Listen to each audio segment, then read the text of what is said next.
ये कहानी सिर्फ एक शादी की नहीं है, ये कहानी है एक जालिम बादशाह की जिद की और एक पाक दामन औरत के सब्र और ईमान की। वो औरत जिसका नाम था हजरत आसिया अलैहिस्सलाम और वो जालिम जो खुद को खुदा कहता था वो था फिरौन। तो दोस्तों जरा सोचिए, जब एक औरत का निकाह उसकी मर्जी के बिना एक ऐसे इंसान से कर दिया जाए जो दुनिया का सबसे बड़ा जालिम हो, तो उस औरत के दिल पर क्या गुजरेगी। ये वाकया मिस्र का है जहाँ फिरौन का राज था, उसका हुक्म ही कानून था। लोग उसके सामने सिर झुकाते थे क्योंकि वो कहता था मैं तुम्हारा सबसे बड़ा रब हूँ। उसके पास दौलत थी, ताकत थी, लेकिन था तो सिर्फ इंसानियत नहीं थी। उसी मिस्र में एक लड़की थी जिसका नाम था आसिया बिन्त मुजाहिम। वो बहुत पाक दिल, बहुत नेक और बहुत खूबसूरत थी। उनकी परवरिश एक इज्जतदार और ईमान वाले घर में हुई थी। उनके चेहरे पर नूर था और उनके दिल में अल्लाह का डर था। जब फिरौन ने आसिया को देखा तो उसकी नज़र उनके हुस्न पर ठहर गई। उन्होंने फैसला कर लिया कि वो आसिया से निकाह करेगा।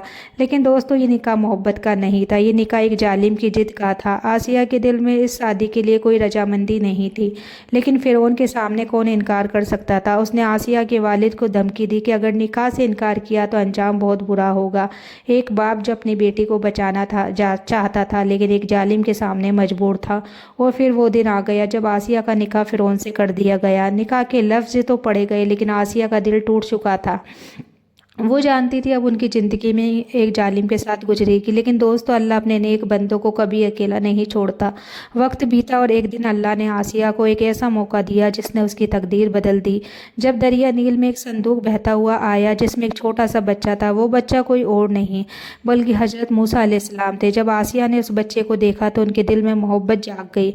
उन्होंने कहा कि इसे मत मारो, ये मेरी और तुम्हारी आंखों की ठंडक बनेगा। तो दोस्तों ज़रा सोचिए, एक औरत जो खुद एक जालिम की बीवी थी, लेकिन उसके दिल में इतनी रहमत थी कि उन्होंने मूसा अलैहिस्सलाम को अपने बेटे की तरह पाला।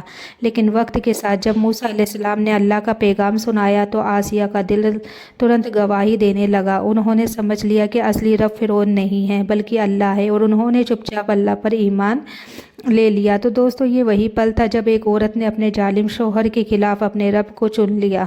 जब फिरौन को पता चला तो उसका गुस्सा आसमान को छूने लगा। उसने आसिया से कहा, क्या तुमने मूसा के रब पर ईमान लाए लिया है? तो आसिया ने बिना डरे जवाब दिया, हाँ मेरा रब सिर्फ अल्लाह है। ये सुनकर फिरौन आग बबूला हो गया। उसने हुक्म दिया कि आसिया को ज़मीन पर लिटा दिया जाए, उनके हाथ और पैर बांध दिए जाए और फिर उनके सीने पर एक भारी पत्थर रखा जाए। तो सोचिए कितना दर्द होता होगा, लेकिन उस वक्त आसिया की जुबान पर सिर्फ एक दुआ थी, ए मेरे रब मेरे लिए जन्नत में अपना घर बना दे और मुझे फिरौन और उसके जुल्म से बचा।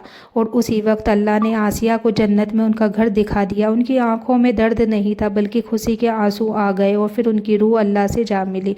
तो दोस्तों एक औरत जिससे ज़बरदस्ती एक जालिम से निकाह करना पड़ा, लेकिन उसने अपना ईमान नहीं बेचा, उसने सब्र किया और बदले में जन्नत पाली। आज भी क़यामत तक हजरत आसिया का नाम सब्र और ईमान की मिसाल बना रहेगा। अब वो वक्त आ चुका था जब ज़मीन पर एक जालिम अपनी ताकत दिखा रहा था और आसमान पर अल्लाह अपनी रहमत दिखाने वाला था।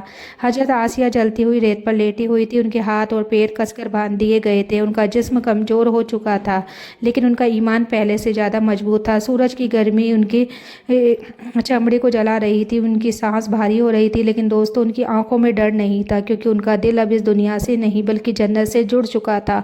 फिरौन थोड़ी दूरी पर खड़ा था। वो ये मंजर देखकर मुस्कुरा रहा था। उसे लग रहा था आज वो आसिया को तोड़ देगा, आज वो उनके ईमान को ख़त्म कर देगा। लेकिन वो नहीं जानता था कि ईमान पत्थर से दबाया नहीं जा सकता, ईमान जुल्म से मिटाया नहीं जा सकता। उसी वक्त अल्लाह ने अपने फरिश्तों को हुक्म दिया कि फरिश्तों आसमान से उतरो। लेकिन दोस्तों ये फरिश्ते सिर्फ आसिया की रूह लेने नहीं आए थे, ये फरिश्ते उन्हें मुकाम दिखाने आए थे कि अचानक आसिया की आंखों के सामने एक नूर रोशन हुआ। वो नूर धीरे धीरे बढ़ता गया और फिर उनके सामने जन्नत का दरवाज़ा खुल गया। ये कोई सपना नहीं था, ये अल्लाह का वादा था। उन्होंने देखा एक खूबसूरत महल जिसकी दीवारें सोने और चांदी से नहीं बल्कि नूर से बनी थी। उस महल से ऐसी खुशबू आ रही थी जो उन्होंने कभी महसूस नहीं की थी। फरिश्तों ने कहा, ए आसिया ये आपका घर है। ये सुनते ही उनकी आंखों से आंसू बहने लगे, लेकिन ये दर्द के आंसू नहीं थे, ये खुशी के आंसू थे। उन्होंने कमज़ोर आवाज़ में कहा, ए मेरे रब तो कितना रहम करने वाला है।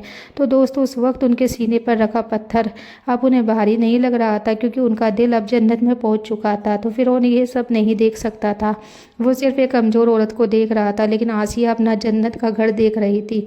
फिर उन्होंने आखिरी बार कहा, आसिया मुझे अपना रब मान लो, मैं तुम्हें बचा लूँगा।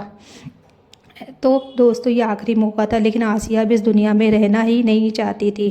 انہوں نے آسمان کی طرف دیکھا اور کہا کہ میرا رب میرے لیے اپنے پاس جنت میں گھر بنا رہا ہے اور مجھے اس ظالم سے نجات دلا رہا ہے۔ یہ کہہ کر انہوں نے اپنی آنکھیں بند کر لی اور اسی پل ان کی روح ان کے جسم سے آزاد ہو گئی۔ تو فرشتوں نے ان کی روح کو عزت اور محبت کے ساتھ جنت کی طرف لے جانا شروع کر دیا۔ تو میری بہنوں دیکھو آسیہ نے کتنا صبر کیا تھا۔ اگر آپ کی زندگی میں بھی درد ہے، اگر آپ کا شوہر آپ کو نہیں سمجھتا، اگر آپ کو مجبوری میں جینا پڑ رہا ہے، تو حضرت آسیہ کو یاد کرو۔ انہوں نے ایک ظالم کے گھر میں رہ کر بھی اپنا ایمان بچایا۔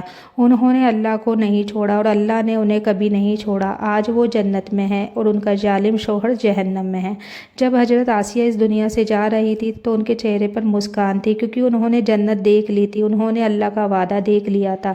اور دوستو اللہ کا وعدہ ہمیشہ سچا ہوتا ہے۔ آج اگر آپ صبر کر رہے ہیں، اگر آپ روتے ہوئے بھی اللہ کو یاد کر رہے ہیں، تو یقین رکھیے اللہ آپ کے لیے بھی جنت میں گھر تیار کر رہا ہے۔ اگر آپ چاہتے ہیں کہ اللہ آپ کو بھی ہر درد سے آزادی دے تو دل سے کہے یا اللہ مجھے بھی حضرت آسیہ جیسا صبر اور ایمان عطا فرما، اور کمنٹ میں ضرور لکھیں کہ اللہ مجھے بھی جنت میں گھر عطا فرما، تاکہ یہ گواہی قیامت کے دن آپ کے کام آ سکے۔ تو آج کے لیے اتنا ہی، ملتے ہیں اگلی ویڈیو میں، تب تک کے لیے دعاؤں میں یاد رکھنا، آپ لوگ اپنا خیال رکھنا۔ اللہ حافظ۔